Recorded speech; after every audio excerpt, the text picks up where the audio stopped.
오늘 젊은 빙상인 연대가 성폭행 피해 선수들을 추가로 폭로했습니다. 네. 2차 피해를 우려해서 최대한 말을 아꼈는데, 근데 가해자로 언급된 코치 2명은 또 전명규 교수의 제자들로 드러났습니다. 먼저 오늘 기자회견 장면 잠깐 보겠습니다. 공교롭게 또 이걸 다루고 있는 의원이 손혜원 의원입니다. 그러네. 들어보겠습니다. 젊은 빙상인 연대가 확인한 피해 사례는 심석희 선수 건을 포함해 총 6건입니다. 이 자리에서 제가 직접 만난 한 선수의 사례를 말씀드리겠습니다. 빙상 선수 A씨는 물론 여성입니다. 10대 한 체대 빙상장에서 스케이트 강습을 받던 중 빙상장 사설 강사이며 한 체대의 전 빙상부 조교인 한 코치로부터 수차례에 걸쳐 성추행을 당했다고 증언했습니다. 훈련 도중 자세를 교정해준다는 핑계로 강제로 안거나 입을 맞추고 그런 일이 계속됐다고 증언했습니다. A 선수가 이를 거부하자 해당 코치는 폭언을 퍼부었다고 합니다. 뿐만 아니라 국가대표 선수 선발 과정에서 경기력에 크게 지장을 주는 것으로 의심이 되는 그런 행위를 의도적으로 했다고 선수는 말합니다. 현재 이 선수는 당시의 충격으로 스케이트를 벗었습니다. 자, 심석희 선수 포함해서 6명의 우리 선수들의 피해 사례가 추가로 확인이 됐고, 폭로했던 그 가해자도 현직에 있다. 지금도 현직에 있다. 네, 모든 사례가 공개된 것도 아닙니다. 그리고 이제 그 가해자들에 대한 실명도 나오고 있지 않은 상황인데 일부만 공개했다라고 보이는데 일부만 공개한 피해 사실만 하더라도 미성년자인 지금 말씀하신 선수에게 이 6명이 일부라는 말씀이시죠? 오늘 공개한 구체적인 사례가 일부라는 것이고요.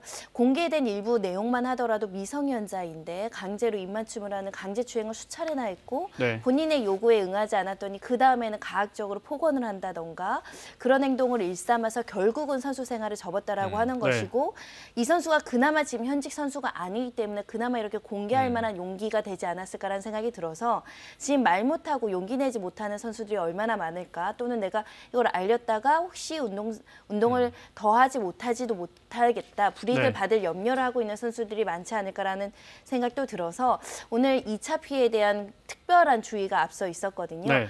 국민들도 2차 피해를 가하지 않도록 피해자의 신원을 확인하려고 한다던가 뭐 어떤 근거 없는 소문을 퍼뜨린다거나 이런 것들은 자제할 필요가 있습니다. 네. 그러다 보니까 이제 사실 저희 입장에서는 취재하는 기자들은 뭐 쇼트트랙 선수인지 스피드 스케이팅 선수인지 뭐 피겨인지 몇 살부터 피해를 받았는지 구체적으로 알고 싶지만 일부러 아마 젊은 빙상인 연대에서 기자회견하면서 일부러 그런 거에 대해서 전혀 밝히지 않은 것 같아요. 지금 그 이유가 있어요. 이유가 중요한 게 아까 저는 제목에서 그 힌트가 나왔다고 생각을 하는데 오늘 오전에 이 기자회견이 있었고 오후 3시에 전명규 전 이 빙상연맹 부회장의 기자회견이 있었습니다. 뭐 모든 걸 전면적으로 부인하는 기자회견이에요. 사과는 했어요. 사과는 했는데 다 부인이에요. 그게 어떤 거냐면은 심석희 선수의 기자회견을 본인이 막았다라고 하는 거. 막진 않았다. 늦추라고 했을 뿐이다. 뭐 이런 식의 명표입니다. 올림픽 끝나고 하자 그랬다는 또는 거예요? 이제 조재범 전 코치의 폭행 일부를 확인한 바는 있으나 상습 폭행인지 몰랐다. 성폭행은 아예 몰랐다. 이런 얘기거든요. 근데 문제는 지금 이 젊은 빙상인 연대가 이 피해 사실을 이야기하면서 피해자가 왜 나서지 못하는가? 전명규 교수가 아직도 버티고 있는 한 그 두려움, 이 빙상계를 떠나야 한다는 이 두려움 때문에 현역 선수들은 아무 얘기도 못할 거라는 거예요. 그게 오늘 사실은 하루 만에 전 입증이 됐다고 보거든요. 거기에 대해서 이 빙상계, 특히 빙상연맹과 대한체육회, 문화체육관광부 뭔가 좀 강력한 이 개선 대책을 내지 않으면 정말 입을 열지 못하는 암수범죄, 여기에 대해서는 드러나기가 어렵다고 봅니다. 전명규 교수가 과거에 안현수 선수였나요? 그 문제 때문에 맞습니다. 빙상계를 떠났다가 또 다시 돌아왔기 때문에 더 그런 어떻게 보면 선수들 사이에서 피해 선수들 사이에서 공포감이 있을 것 같습니다. 오늘 폭로마저 들어보겠습니다. 이 내용은 전명규 교수에게 보낸 문자입니다. A씨의 문자입니다. 피해자는 저고 죽고 싶다는 생각 수백 번씩 하고 잠도 못 자는 것도 전데 가해자라는 사람이 죽겠다고 정신적 스트레스를 받는다고요. 제가 그날 밤 무슨 일을 겪었는지 다 말씀드리고 싶습니다라고 전명규 교수에게 문자를 보냈더니 전명규 교수가 이렇게 답장을 했습니다. 내가 빨리 벗어나길 바래. 그것이 우선이야. 전명규 교수는 성폭행 사건을 피해자로부터 전달받아 충분히 인지했지만 아무런 조치도 취하지 않았습니다. 가해자는 여전히 빙상계에서 활동하고 있습니다. 전명규 교수가 사전에 은폐에 관여했다고 볼 수밖에 없습니다. 조재범 전 코치와 신석희 선수는 모두 전 교수의 한국 체대 제자들입니다. 추가 성폭력 가해자 가운데 상당수도 전 교수의 제자들로 확인되었습니다. 전 교수가 총책임자로 있던 한국 체대 빙상장에서 폭행과 폭언을 일상으로 경험했던 학생 선수 다수도 한국 체대와 관련된 이들이었습니다. 제자가 가해자고 제자가 피해자인 상황에서 전 교수는 3월 1일부터 안식년을 즐기려고 했습니다. 전 교수에게 묻고 싶습니다. 당신이 지도자냐고, 당신이 교수냐고, 당신이 스승이냐고. 자, 우리 국가대표 선수가 고등학교 때부터 성폭행이나 상습적인 폭행을 당했습니다. 네. 코치에게. 네. 그랬더니 빙상계의 대부라는 사람은 그걸 신고하거나 문제 삼으려고 하지 않고 네. 내가 빨리 벗어나길 바래. 뭐 이런 문자를 보내고 있었다는 거 아니에요? 내가 빨리 벗어나길 바래. 그 앞에 나오는 대목을 또 조금 해석을 해보면 사실은 가해한 사람이 이게 드러나면 자기가 굉장히 이제 위기에 처할까 봐 죽고 싶다, 스트레스를 받고 있다 이런 얘기를 피해자에게 하면서 이걸 무마하려고 했다는 정황이 다 나오는 거죠. 네. 그런데 이제 피해자와 가해자 중에서 가해자의 편을 들었는데 빨리 벗어나려면 어떻게 해야 될까요? 가해자를 처벌하고 진실을 밝히고 피해자를 안전하게 보호해줘야 빨리 벗어나죠. 가해자를 지금 매일 맞닥뜨리고 있는 상황에서 뭘 빨리 벗어나요? 어떻게? 그러니까 말도 안 되는 얘기를 한 거고요. 똑같은 얘기를 심석희 선수 기자회견 막지 않았다고 아까 3시에 얘기했습니다만 이미 드러난 녹취가 있죠. 네. 새벽 1시까지 심석희 선수를 붙들고 내가 기자회견을 막았다라고 내가 스스로 말합니다. 라는 녹취가 맞습니다. 이미 됐죠. 네. 그러니까 지금 완전히 거짓말로 지금 이 은폐 시도들 침묵의 카르텔을 이제 비유하고 있는데요. 네. 심지어는 조재범 전 코치조차 옥중에서 여러 군데 편지를 보내서 전명규 교수가 입막음을 하려고 했다. 책임을 다 나에게 전가시키고 너는 이제 끝이니까 여기서 조재범 코치는 심석희 선수를 성폭행한 또 지속적으로 4명의 국가대표 선수들을 상습적으로 폭행한 혐의를 받고 있는 코치인데 조재범이 구속되면서 편지를 보내요. 편지를 보내는데 거기 보면 전명규 교수 눈밖에 나면 살 길이 막막해진다.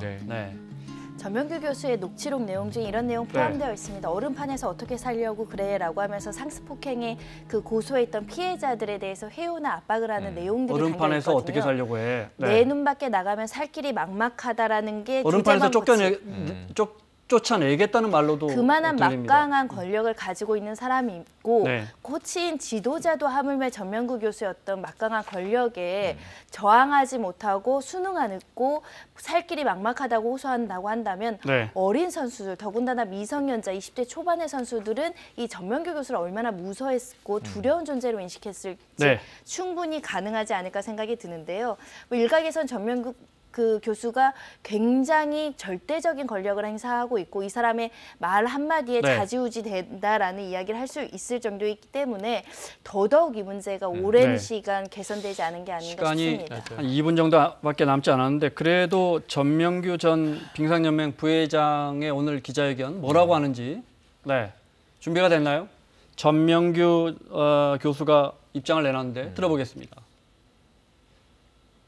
저는 1987년부터 2002년까지 15년간 국가대표 지도자로서 국제대회 메달을 획득하는 데 조력하며 한국 빙상의 경기력 향상을 위하여 모든 것을 바쳐왔습니다. 우리 빙상이 그래도 효자 종목이었었는데 이렇게까지 되는 것은 있어서는 안 되겠다라는 생각으로 이 자리에 섰습니다. 먼저 빙상 문제로 국민들에게 아픔을 준 데 대해 고개 숙여 용서를 구합니다. 또한 조재범 코치로부터 형연할 수 없는 고통을 당한 심석희 선수에게도 사죄하고 싶다는 말을 하고 싶습니다. 제자를 잘못 키워 인간으로서 감내하기 힘든 시련을 안겨준 건 그 무엇으로도 용서되지 않는 일이라는 걸 잘 알고 있습니다. 일단 조재범 코치의 의혹에 대해서 심석희 선수에게 사과했는데 하지만 다른 옥중 편지나 공개된 녹취들에 대해서는 대부분 부인했습니다. 조재범이가 구속되기 전에 저에게 이런 말을 했습니다. 지금 젊은 연대의 어떤 사람이 전명규의 비리를 주면 합의서를 써주겠다라고 이야기를 했다고 제가 들었습니다. 또 제가 알고 있는 사람도 그런 내용을 확인해 주었습니다. 실제로 녹취에 나온 과격한 표현들에 대해서는 충분히 오해의 소지가 있다고 생각이 듭니다. 오해의 소지가 있지만 오해다 이거예요. 그리고 왜 구속된 조재범 코치가 그러면 당신이 이게 다 책임이 있다는 그런 편지를 썼겠냐는 질문에 그렇게 해야 합의가 될 테니까 피해자들과 뭐 이런 식이에요. 대부분이 이제 사실과 다르다는 거고 심지어는 젊은 빙상 연대의 어떤 순수성에 대해서도 비판하는 얘기를 함으로 인해서 사실 오래 기간 동안 선수들에게 이렇게 인권 침해를 묵인 방조했다는 의혹이 제기된 상황이 아닙니까? 네. 그런 부분에 대한 철저한 반성이나 사과는 좀 부족했던 것이 아닌가라는 생각이 들고요. 지금 빙상연맹에서는 전수조사해야 되고 가해자는 실명으로 공개하라. 그리고 강도 높은 감사를 촉구했거든요. 항상 문제는 전수조사도 하고 감사도 하는데 그 결과입니다. 철저하게 이번에는 가해자들을 제대로 처벌하는 전례를 만들고 네. 다시는 복귀하지 않도록 하는 강도 높은 제도 개선이 필요하지 않을까 생각이 듭니다. 네. 뭐 대한체육회 수뇌부 총사퇴 이야기도 나오고 네. 안민석 의원 말로는 대한체육회는 국회 말도 안 듣는다는데 맞습니다. 지금 이 문제 계속 터져 나오는데 어떻게 합니까? 강도 높은 수사를 해야죠. 지금 이게 범죄를 비호한 혐의라면 수사 대상 아닙니까? 지금 이게 전명규 전 회장과 지금 이제 옥중에 있는 조재범 코치의 말은 완전히 배치됩니다. 네. 그리고 대질신문에서 누구의 말이 맞는지를 확인해서 억울한 사람은 풀어줘야 되겠지만 죄가 있다면 끝까지 발본색원 해야죠. 네. 자, 여기까지 듣겠습니다. 최영일 평론가, 손정혜 변호사 수고하셨고요. 저희는 내일 박범계, 장제원 의원과 함께 돌아오겠습니다. 고맙습니다.